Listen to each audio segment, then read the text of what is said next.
Welcome, Peak Posse. South Sister is the third tallest mountain in Oregon with an elevation of 10,358 feet. The second tallest mountain in Oregon is Mount Jefferson, 10,495 feet. The tallest mountain in the great state of Oregon stands majestically, nay, I say proudly, above us all at 11,250 feet. It's Mount Hood. My pick for Trio 2020 dwarfs them all. It's 12,280 feet. That's 1,000 clear of Hood. Oregon can't contain it. We gotta go to Washington to find this beast. It's Mount Adams. The expedition up this thing will be stupendous. It's gonna take determination. It's gonna take grit, and it's gonna take try like you may have never tried before. The posse will stand at 12,000 feet, 2020. Will you be there?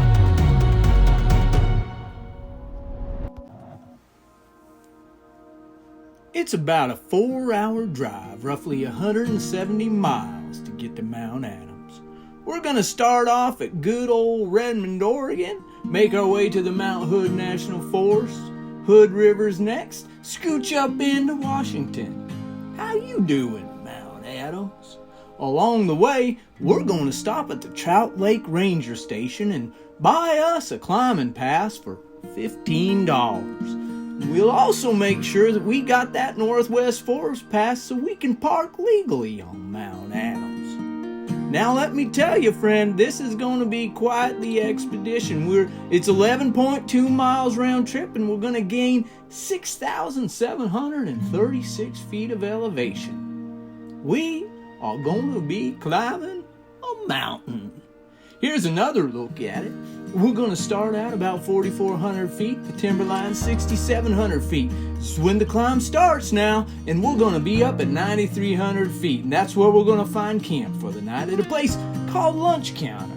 Some good folks before us have bouldered up some rocks and made shelters so that we can pitch our tents. Now I can just imagine the Peak Posse laughing and carrying about, enjoying a sunset with Mount Adams looking down on us.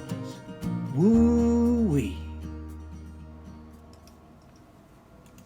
Mount Adams is considered a non-technical mountain, meaning you don't need any special training or ropes to make it to the top of this thing.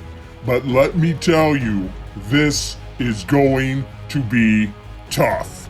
Our first step on day 2 is to make it to Piker's Peak, and it is steep and the altitude could be a factor. Once we make it to the top of Piker's Peak, we'll be standing at 11,600 feet. That's already higher than Mount Hood. Are you ready for this, Peak Posse? Take a look at this. This is not to be taken lightly. We are going to be climbing a mountain, and this takes some serious want to and try, but we're going to be smart. Once we make it to Piker's Peak, it's quickly up to the summit, and there we will be standing 12,000 feet, Mount Adams.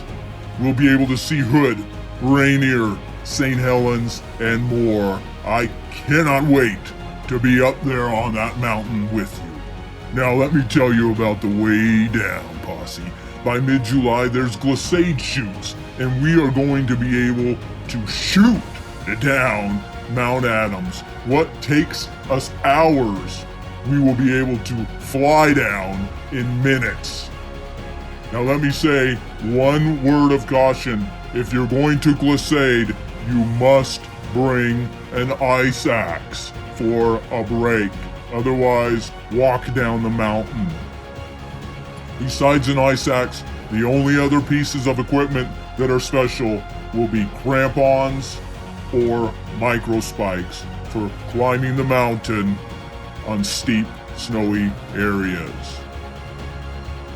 Mount Adams 2020 is sure to be a highlight for the Peak Posse. I hope to see you there, and I hope that you will vote Mount Adams.